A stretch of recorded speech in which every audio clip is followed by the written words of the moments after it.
Diddy Combs.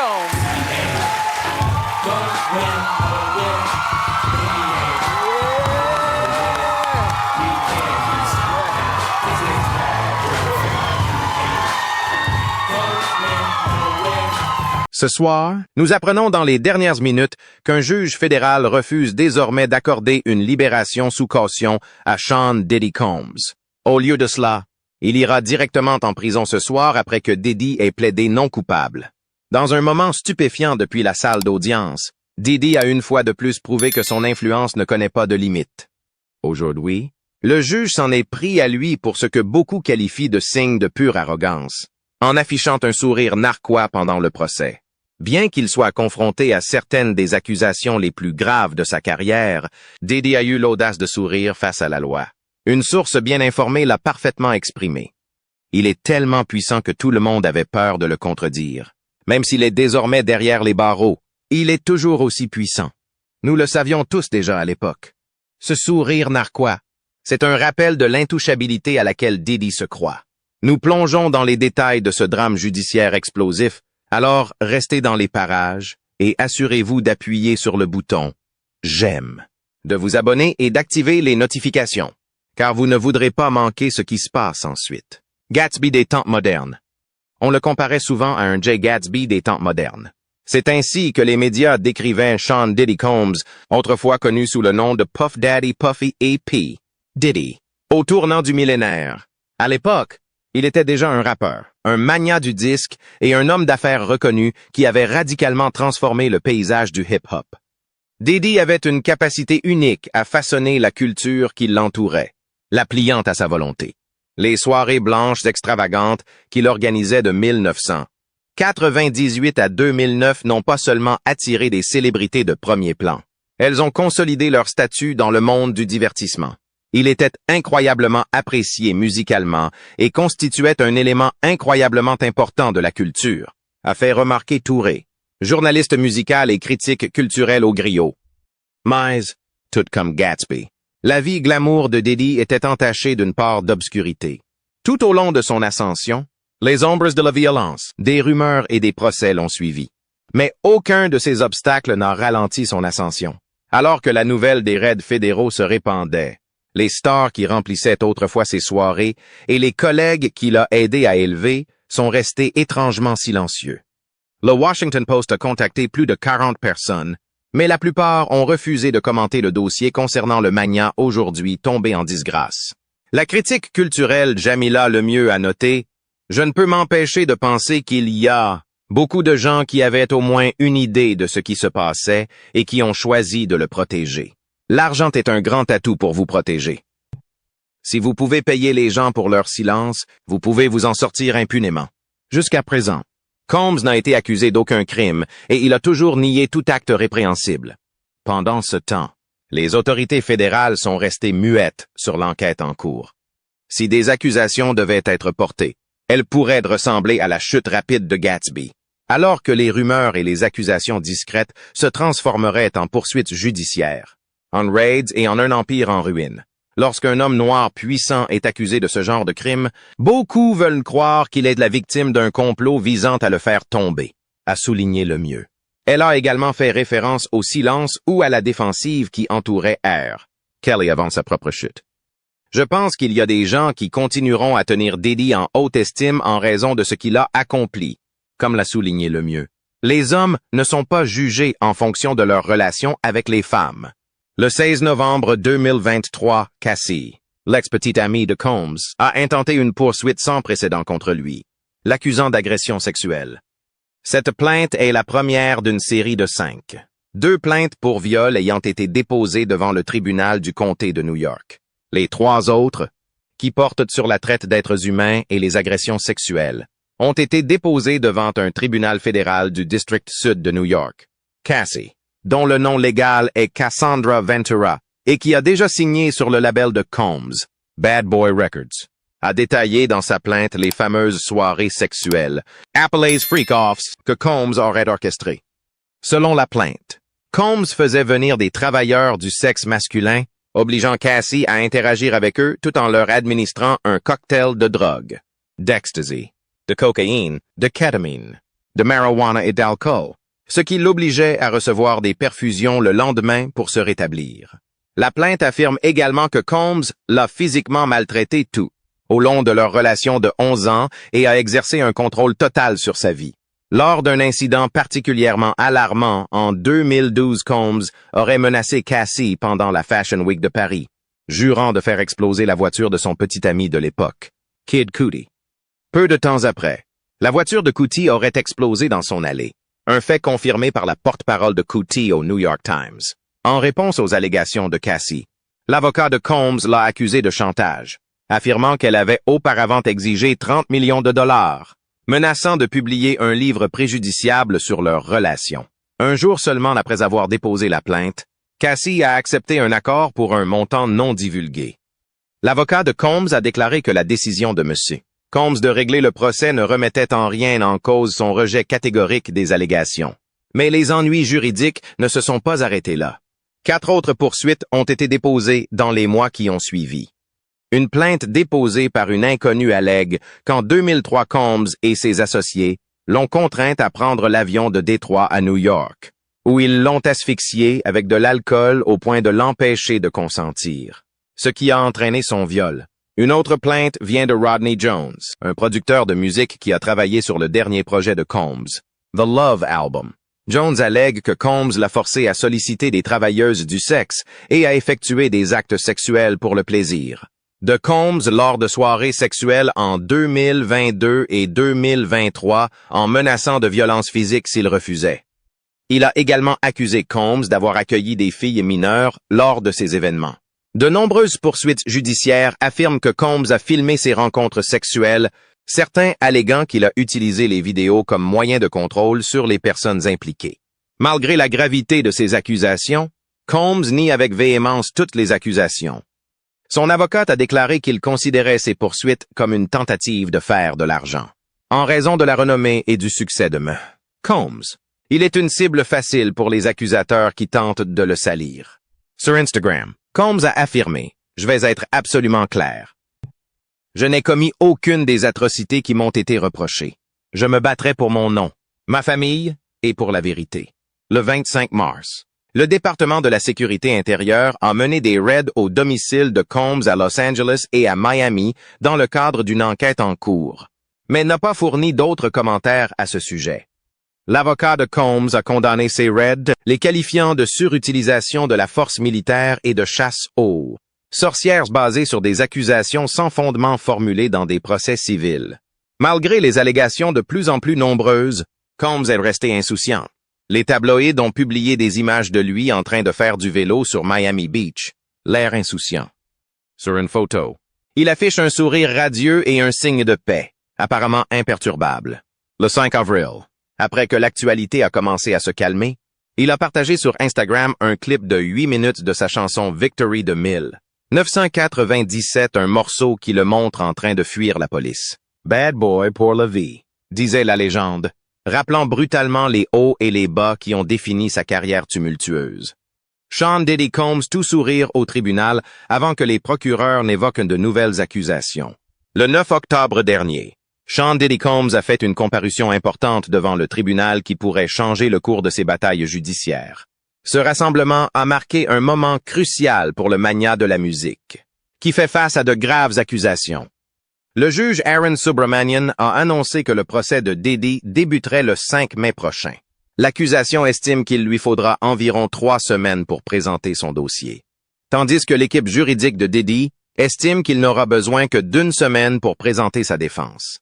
Lorsque Diddy est arrivé au tribunal de Manhattan, l'atmosphère était tendue.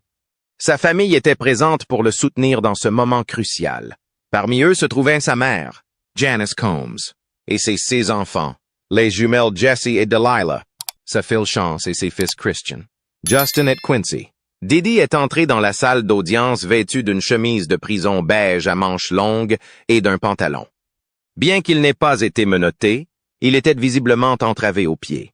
En attendant l'arrivée du juge, Diddy a partagé un bref moment de rires et de sourires avec son avocat, essayant de garder un sentiment de calme au milieu de la tempête. Au début de la procédure, il a jeté un coup d'œil autour de la salle, saluant sa famille. Ses fils lui ont adressé des baisers lorsqu'il lui a fait signe de la main. Un moment touchant qui a montré la solidarité de la famille. Après la fin de l'audience, le juge Subramanian a remercié la famille de Diddy pour sa présence. Les médias ont ensuite été escortés hors de la salle d'audience, laissant la famille soutenir Diddy en privé. L'équipe juridique de Diddy devrait recevoir des éléments de preuve cruciaux de la part du parquet dans les 30 prochains jours. Le bureau du procureur américain a révélé qu'un total de 96 appareils ont été saisis chez Combs lors de perquisitions à ses différents domiciles, 9 à l'aéroport, 36 à Miami et 51 à Los Angeles. De plus, son téléphone a été confisqué lors de son arrestation le 16 septembre, ainsi que lors d'une perquisition dans sa chambre d'hôtel à Manhattan. Bien que le gouvernement s'attende à terminer bientôt les téléchargements à partir de ces appareils, il a indiqué que le processus de découverte se poursuivra jusqu'en décembre. Combs reste incarcéré au Metropolitan Detention Center de Brooklyn et ne cherche plus à changer de lieu, sauf si cela est nécessaire pour examiner les preuves, en prévision de la conférence de mise en état. Diddy a soumis une lettre au juge Subramanian demandant une date de procès en avril ou en mai. Les procureurs ont confirmé leur disponibilité pendant ces mois, mais n'ont pas précisé de préférence pour la date du procès. Dans une lettre conjointe soumise avant l'audience, l'accusation a souligné qu'elle avait commencé à transmettre des preuves à l'équipe juridique de Diddy, notamment des mandats de perquisition et des rapports de son téléphone et de son iCloud. Elle est également en train d'extraire des informations de 40 autres appareils électroniques saisis lors des perquisitions. L'équipe juridique de Diddy fait maintenant pression pour obtenir une libération sous caution, ce qui marque leur troisième tentative après que le juge Andrew L. Carter Jr. se soit récusé de l'affaire. Carter Jr. avait précédemment rejeté la deuxième demande de libération sous caution de Diddy, invoquant des inquiétudes quant au fait que le rappeur pourrait altérer les témoins. Le juge a affirmé que l'accusation avait démontré de manière convaincante qu'aucun ensemble de conditions ne pouvait garantir la sécurité de la communauté. Les avocats de Diddy ont toutefois fait valoir dans leur dernier dossier que le risque de fuite était faible. Ils ont mis en avant son statut de père de 7 enfants, de citoyen américain et de l'une des personnalités les plus connues au monde, artiste, homme d'affaires et philanthrope à succès. Cet argument visait à contrer les inquiétudes de l'accusation concernant la subornation de témoins et le risque de fuite. Dans un dossier récent, Combs a affirmé avoir été privé d'un procès équitable en raison de ce qu'il a appelé des fuites gouvernementales illégales. Il a accusé des agents du département de la sécurité intérieure d'avoir fourni des déclarations fausses et préjudiciables à divers organes de presse au cours des derniers mois, en particulier après les perquisitions à son domicile. L'une des allégations spécifiques concernait la fuite d'une vidéo de surveillance de 2016 qui le montrerait en train d'agresser sa petite amie de l'époque, Cassie Ventura. Le gouvernement a nié toute implication dans la fuite de la vidéo. La procureure adjointe américaine Emily Johnson a expliqué à l'avocat de Diddy qu'il n'était pas en possession de la vidéo avant que CNN ne la publie en mai. Johnson a précisé, pour que tout soit clair, le DHS n'était pas en possession de la cassette vidéo avant sa publication par CNN. Elle a ajouté que seul le gouvernement avait le pouvoir d'obtenir les éléments du grand jury, affirmant que la vidéo diffusée par CNN n'avait pas été obtenue par le biais d'une procédure devant un grand jury. Diddy fait désormais face à de graves accusations, notamment de complot de racket, de trafic sexuel par la force, de fraude ou de coercition et de transport à des fins de prostitution. À la suite d'un acte d'accusation rendu public le 17 septembre, s'il est reconnu coupable, il risque une peine minimale de 15 ans de prison à perpétuité. Les autorités accusent Combs d'avoir dirigé une entreprise criminelle par le biais de diverses entreprises, en recourant à la coercition, aux menaces et aux abus pour satisfaire ses désirs sexuels. Des rapports indiquent que lui et ses associés auraient intimidé et attiré des femmes dans son cercle sous prétexte de relations amoureuses, les forçant finalement à se livrer à des actes sexuels avec des travailleurs du sexe masculin qu'ils qualifiaient de pervers. Les avocats de Diddy nient avec véhémence ces allégations et maintiennent que le rappeur est innocent, alors que l'affaire continue de se dérouler. La date du procès étant fixée, tous les regards seront tournés vers cette affaire très médiatisée au fur et à mesure de son évolution dans le système judiciaire. Les mois à venir seront déterminants pour Diddy, sa famille et son équipe juridique alors qu'ils devront relever les défis qui l'attendent. Une enfance difficile qui l'a façonné. Alors que Combs passait des difficultés de son enfance aux sommets exaltants de la célébrité, il ne savait pas que son parcours prendrait bientôt une tournure tumultueuse avec les accusations judiciaires de plus en plus nombreuses contre lui. La même volonté implacable qui l'a propulsé vers le succès allait maintenant faire l'objet d'un examen minutieux dans une arène très publique, contrastant avec l'image dynamique qu'il s'était construite dans le monde du hip-hop. Combs est né à Harlem en 1969 de Janice Combs et Melvin Earl Combs, un homme bien habillé qui conduisait des limousines pour le célèbre baron de la drogue de New York, Frank Lucas. Décrivant son père comme un escroc et un trafiquant de drogue, Combs a souvent évoqué l'héritage complexe qui a façonné sa vie. Malheureusement, en 1972, alors que Combs n'était qu'un tout petit enfant, son père a été assassiné dans ce que Combs décrira plus tard comme une affaire de drogue qui a mal tourné. Cet événement traumatisant a forcé sa mère à accepter 3 emplois pour subvenir aux besoins de ses enfants, Combs et sa petite sœur Keisha, tandis que leur grand-mère intervenait pour les aider à s'occuper d'eux. Ses premières expériences ont inculqué à Combs une mentalité de travailleur acharné. En 2006, il a parlé à Oprah Winfrey d'un moment formateur de son enfance. Se rappelant qu'à l'âge de 9 ans, sa grand-mère l'avait envoyé au magasin et lui avait volé son argent.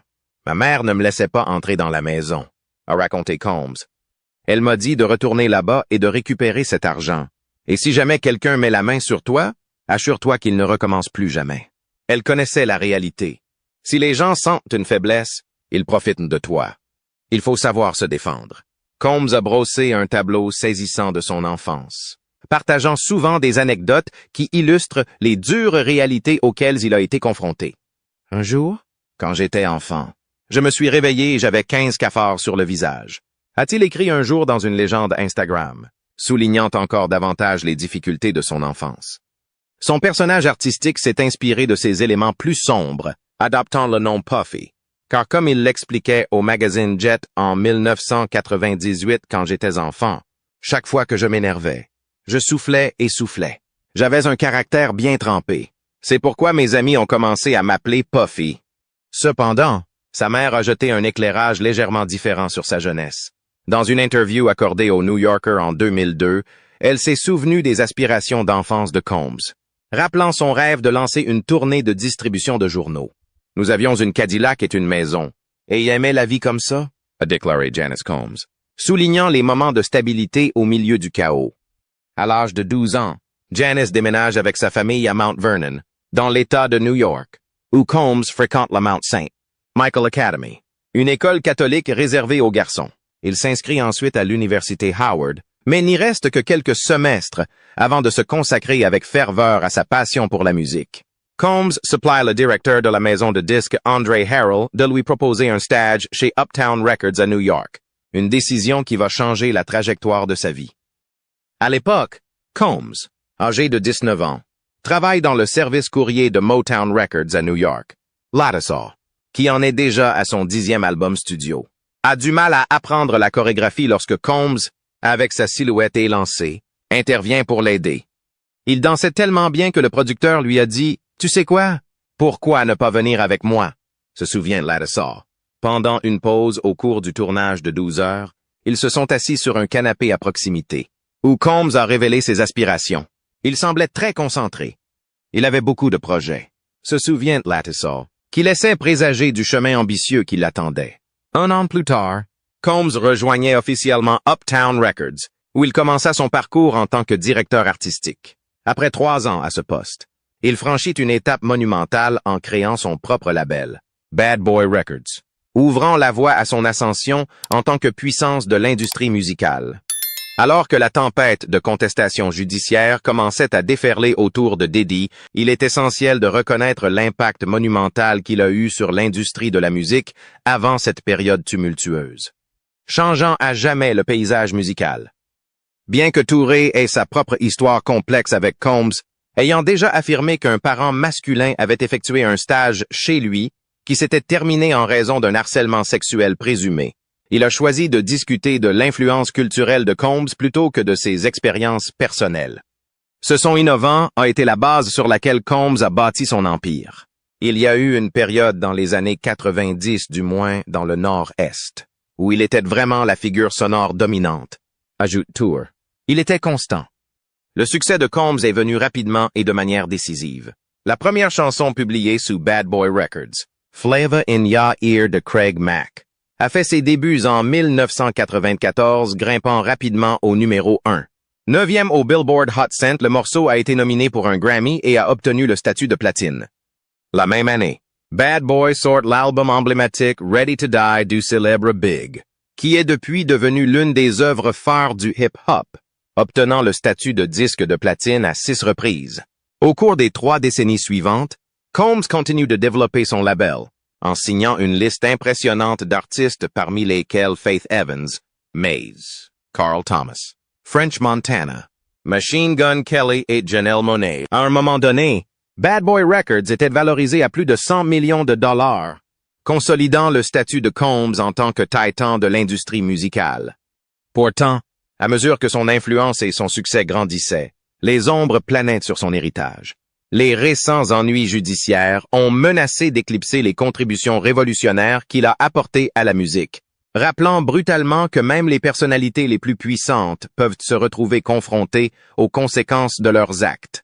Des tempêtes ont suivi, mais il a réussi à s'en sortir. Bien qu'il ait dû faire face à une tempête de problèmes juridiques, sa vie avait déjà été entachée par la controverse bien avant ces récents événements. Son premier contact public avec la tourmente a eu lieu en décembre 1991, lorsqu'il a aidé à organiser une collecte de fonds pour l'éducation sur le sida au City College de New York, réunissant de nombreuses stars. L'événement a attiré une foule impressionnante d'environ 5-0 participants, dépassant de loin les attentes. Le chaos qui s'est produit à l'entrée unique du gymnase a toutefois entraîné une bousculade tragique, faisant 9 morts et des dizaines de blessés. Cette calamité a donné lieu à au moins 10 poursuites civiles et 8 affaires de dommages corporels, dont certaines ont désigné Combs comme défendeur. En 1998, il a témoigné dans un procès contre le collège et a finalement payé au moins 750 $ de dédommagement aux victimes et à leurs familles. Selon la BBC, alors que le hip-hop commençait à atteindre le sommet de la culture pop américaine au milieu des années 1990, des tensions éclatèrent entre les factions de la côte Est et de la côte Ouest au sein de l'industrie. Si Bad Boy Records définissait le son de la côte Est, Death Row Records, cofondé par Marion Suge Knight, représentait le contrepoint culturel de la côte ouest. Le 30 novembre 1994, le conflit s'intensifia de façon spectaculaire lorsque la plus grande star de Death Row, Tupac Shakur, fut abattu de 5 balles dans le hall des Quad Studios à Times Square. Bien qu'il ait été proche du célèbre Big, Tupac soupçonnait Biggie et Combs d'être impliqués dans la fusillade, car ils étaient tous les deux présents cette nuit-là. Le tireur s'est enfui avec la bague en diamant et les chaînes en or de Tupac, mais a laissé derrière lui sa Rolex incrustée de diamants, ce qui indique une attaque ciblée. Personne d'autre au Quad Studios n'a été blessé, et Biggie et Combs ont tous deux nié avec véhémence toute implication dans l'incident. Après la fusillade, Tupac a sorti plusieurs chansons insultant directement Biggie et Bad Boy Records. Les tensions ont encore augmenté en septembre 1995 lorsque des témoins ont rapporté une confrontation entre le garde du corps de Combs et Jai Hassan Jamal Robles, un membre de l'entourage de Death Row, peu avant que Robles ne soit abattu. Tragiquement, en septembre 1996, Tupac a été tué lors d'une fusillade en voiture à Las Vegas, et seulement 6 mois plus tard, Biggie a connu le même sort à Los Angeles. Pendant des années, Combs a dû faire face à des rumeurs incessantes selon lesquelles il serait impliqué dans la mort de Tupac, qu'il a dénoncé comme étant de la pure fiction et complètement ridicule. En quelques mois, la communauté hip-hop a perdu 2 de ses plus grandes stars, et les retombées ont continué à hanter Combs.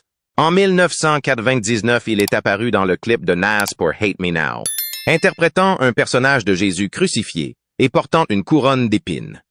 Bien qu'il ait exprimé des doutes sur la scène, elle a été retenue dans le montage final.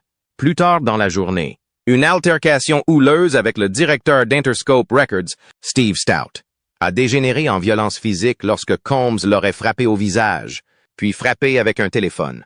Cet incident a conduit à l'arrestation de Combs pour agression, qu'il a ensuite plaidé pour harcèlement, ce qui lui a valu une peine d'1 jour de prison pour gestion de la colère. Selon certaines informations, il aurait également versé à Stout une somme importante à l'amiable.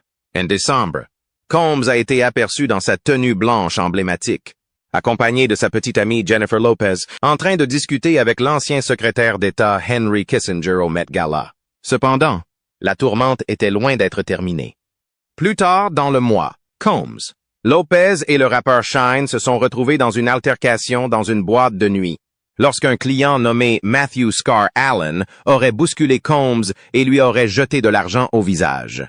Des coups de feu ont éclaté alors qu'il tentait de fuir les lieux à bord d'un Lincoln Navigator, ce qui a conduit à leur arrestation. Une arme à feu a été découverte sous le siège passager avant, mais Combs a finalement été acquitté de 4 chefs d'accusation de possession illégale et d'un chef d'accusation de corruption. Shyne a été condamné à près de 9 ans de prison pour agression et possession d'armes à feu et a ensuite affirmé que Combs l'avait trahi pour se sauver lui-même. En réponse, Combs a affirmé « J'ai été déclaré innocent de toutes les accusations parce que je suis innocent. Il est absolument ridicule que quiconque me blâme pour les actions de quelqu'un d'autre. » En 2001 cherchant à se redéfinir, Combs change son nom de Puff Daddy en P. Diddy, affirmant qu'il s'agissait d'une blague légère, mais il garda le surnom.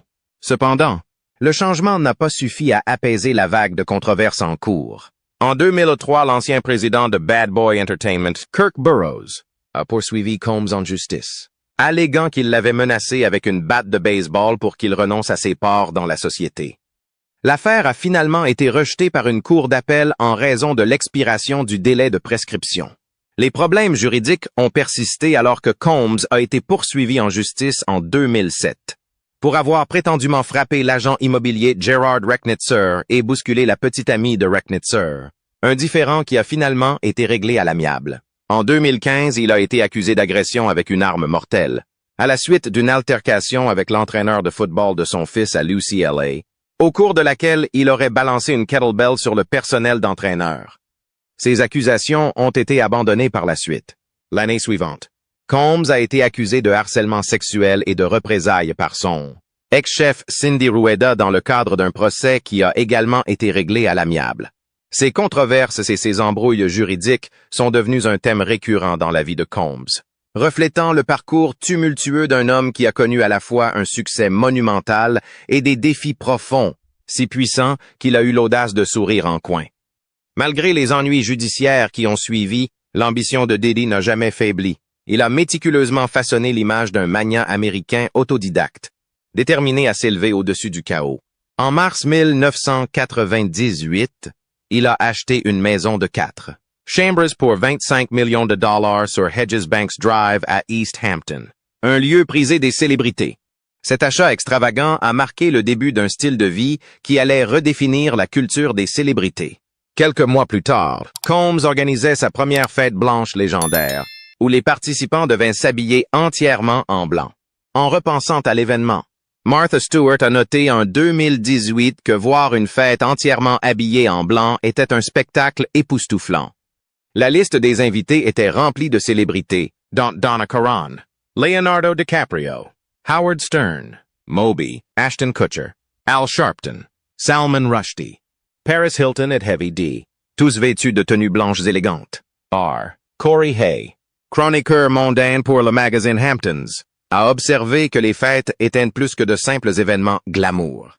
Elles étaient une plateforme pour l'autopromotion de Diddy. Quand il sortait du balcon de sa chambre avec J-Lo, il buvait du cristal à la bouteille et il se tenait dans les bras, se souvient-il. C'était comme un roi du rap.